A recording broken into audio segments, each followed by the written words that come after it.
Baik, saya akan menjawab pertanyaan nomor 4 terkait 3 hal penting dalam menentukan metode penelitian non eksperimen maupun yang eksperimen. Nah, yang pertama kita akan membahas tentang metode penelitian non eksperimen. Nah, untuk hal yang pertama yaitu bahwa penelitian non eksperimen ini subjek penelitiannya itu berdasarkan karakteristik yang memenuhi kriteria. Maksudnya adalah subjek yang akan digunakan dalam penelitian itu harus memenuhi kriteria untuk dimasukkan ke dalam studi penelitian. Misalnya, kriterianya itu dari segi pengetahuannya, kemudian kriteria dari segi sikap atau dari kondisi kesehatan. Contohnya, kita akan melakukan penelitian tentang analisis kepatuhan pasien diabetes mellitus dalam melakukan penyuntikan insulin.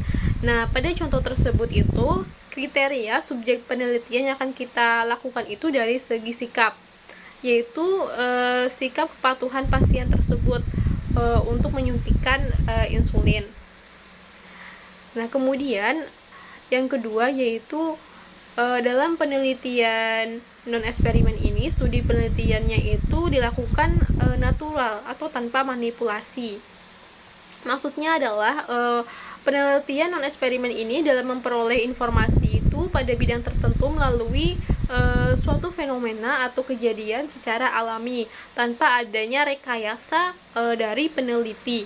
Nah, contohnya kita melakukan riset tentang presentasi orang dewasa yang menggunakan antibiotik tanpa resep dokter di desa Sukajaya. Nah, maka informasi yang diperoleh dalam penelitian itu merupakan informasi yang apa adanya, informasi yang tanpa direkayasa oleh peneliti, jadi sesuai dengan kondisi subjek yang kita teliti. Nah, kemudian untuk yang ketiga yaitu penelitian non eksperimen ini mendeskripsikan atau mengeksplorasi suatu masalah. Nah, maksudnya adalah penelitian dari penelitian non eksperimen ini dia akan mendeskripsikan permasalahan yang terjadi. Nah, contohnya adalah kita melakukan penelitian terkait data pasien tuberkulosis yang patuh terhadap pengobatan yang mana itu dilakukan 6 bulan tanpa putus, dan data-data tersebut itu kita tahu. Nah, setelah mengetahui data tersebut, kita melakukan wawancara terkait pengetahuan pasien tentang pengobatan tuberkulosis. Selanjutnya, kita mengaitkan dari aspek pengetahuan pasien tersebut dengan kepatuhan pasien yang mau rutin melakukan pengobatan tuberkulosis tanpa putus, sehingga dari suatu fenomena yang ada lalu dikaitkan dan kita mendeskripsikannya. Nah, untuk yang selanjutnya yaitu metode penelitian eksperimen, di mana metode penelitian eksperimen itu hal-hal yang penting. Yang pertama itu pada eksperimen melakukan manipulasi suatu variabel. Nah, maksud di sini adalah peneliti itu dapat memanipulasi variabel penelitian sesuai dengan kehendak. Namun itu harus berdasarkan fakta atau teori yang relevan. Nah, variabel yang diubah ini adalah variabel bebas atau variabel yang akan kita beri treatment. Nah, contohnya adalah kita melakukan penelitian tentang pengaruh suhu dan waktu ekstraksi menggunakan metode ultrasonik. Nah, variabel yang bisa dimanipulasi di sini misal dari segi suhu dan kemudian dari segi waktu. Nah, kita dapat memvariasikan suhu dan waktu yang ditreatment. Misalnya kita menggunakan pada proses ekstraksi itu kita menggunakan suhu 40 derajat, 60 derajat, dan 80 derajat.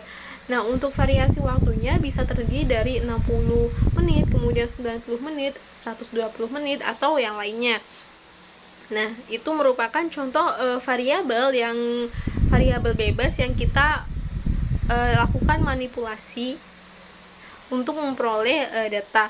Nah, untuk yang kedua yaitu pada penelitian eksperimen ini pengendalian pengaruh variabel lain itu bisa kita kendalikan.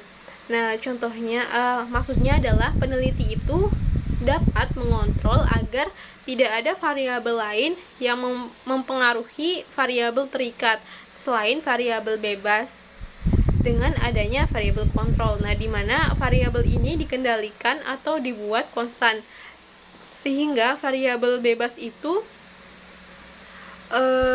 variabel bebas terhadap variabel terikat tidak dipengaruhi oleh faktor luar yang tidak kita teliti. Jadi hasil dari variabel terikat itu karena pengaruh variabel bebas saja, bukan faktor yang lainnya. Contohnya yaitu kita melakukan penelitian terkait aktivitas antibakteri dari daun kelor, di mana variabel kontrolnya yaitu jenis bakteri Pseudomonas aeruginosa, kemudian dari suhu inkubasinya, kemudian dari nutrisi kulturnya. Nah, sedangkan variabel bebas yang kita gunakan yaitu konsentrasi ekstrak daun kelornya itu yang bervariasi, bisa dari 25%, 50%, kemudian 75%. Nah, untuk variabel terikatnya yaitu zona hambat bakteri. Jadi, variabel kontrol ini tidak akan mempengaruhi hasil dari variabel terikat, dan variabel terikat itu hanya dipengaruhi oleh variabel bebas, dan tidak ada variabel di luar penelitian yang akan mempengaruhi dari hasil variabel terikat. Nah, untuk yang ketiga yaitu pada penelitian eksperimen ini observasi itu dilakukan secara langsung oleh peneliti.